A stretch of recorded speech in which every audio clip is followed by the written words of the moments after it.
In this work, we're going to discuss some of our findings on analyzing interactions in paired egocentric videos. The authors of this paper are Ajeeta, Khatri, and Ifeoma Nwogu.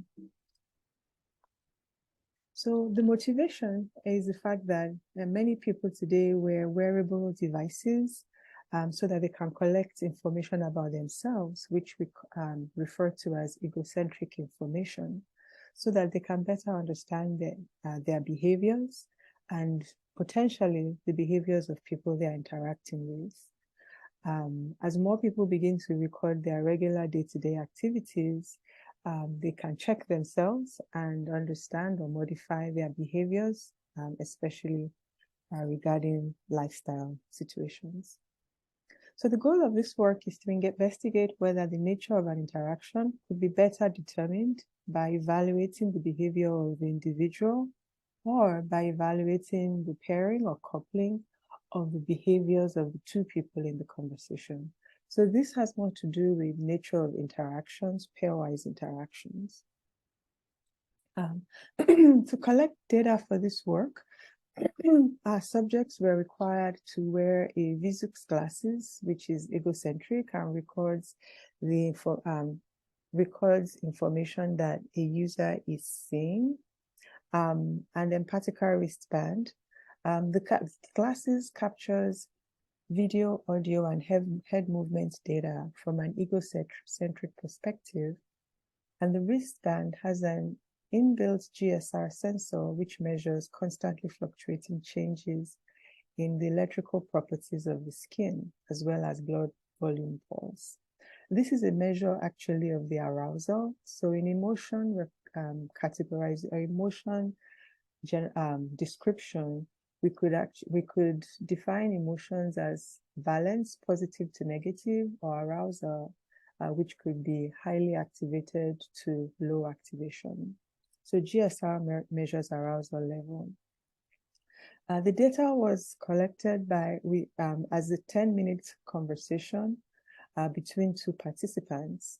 There were pairs of participants who were in an agreement condition and another pair in a disagreement condition. In total, we collected 24 pairs of data. 9 were agreement and 15 were disagreement. Unfortunately, we were going to do 15 each, but this was collected in 2019, and we had to stop our collection due to COVID. So 18 participants from Rochester Institute of Technology who were affiliated with different political parties and had strong views on certain aspects of, and some had strong views of aspects of international politics. Of the 18 participants, 6 were female and 12 were male. And so they were people who strongly disagreed at an emotional level or strongly agreed. The data quality was not very good because the ego views were very sensitive to the wearer's head movements. This resulted in blurriness and other motion artifacts. Sometimes, as you can tell, part of the head or body of the interlocutor was cut off in the input image. And then the dark glasses compromised facial expressions, a very strong nonverbal channel, especially in the eye regions. So after the data was collected, we analyzed our results. So this is an example of a plot of the change in Y versus change in X ego motions for 2 pairs of participants. These participants were in agreement, whilst these were in disagreement. And you could see that there was a lot of head motion going on here versus very little, at least for these 2 pairs of participants. And then the Afdex SDK was used for processing the videos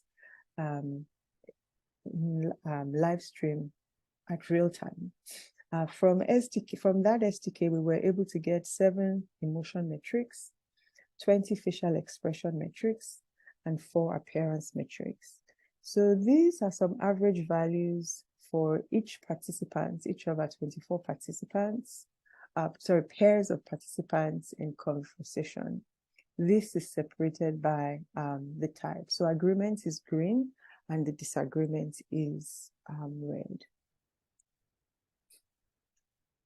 So in this case, when we paired sequences using DTW, dynamic time warping, and this took a measure between pairs of sequences, we found that for couples data, GSR was the strongest indicator between agreement and disagreement.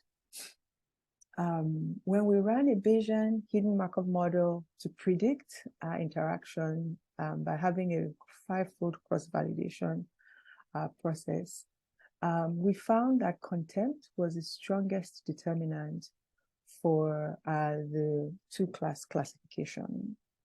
The highest accuracy was 79% to classify agreement versus disagreement in this using this model.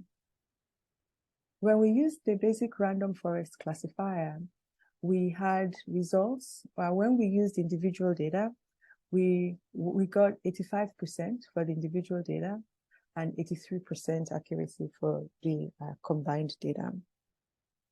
In reviewing the feature importance, we found that for individual features, SMILE was the strongest Q, whereas for the coupled features, GSR was the strongest Q. So looking at the accuracies we got, they are almost the same, and I wouldn't say they were significantly statistically different. So essentially, unfortunately, because of the limited data we had, we can't jump to too many conclusions yet, other than the fact that we can, using coupled data, determine the nature of an interaction. But similarly, we do the same with looking at individuals. But the features that we rely on appear to be quite different. In the future, we plan to collect more data, and we want to perform a similar analysis on a much stronger data set so that we can draw stronger conclusions. Thank you.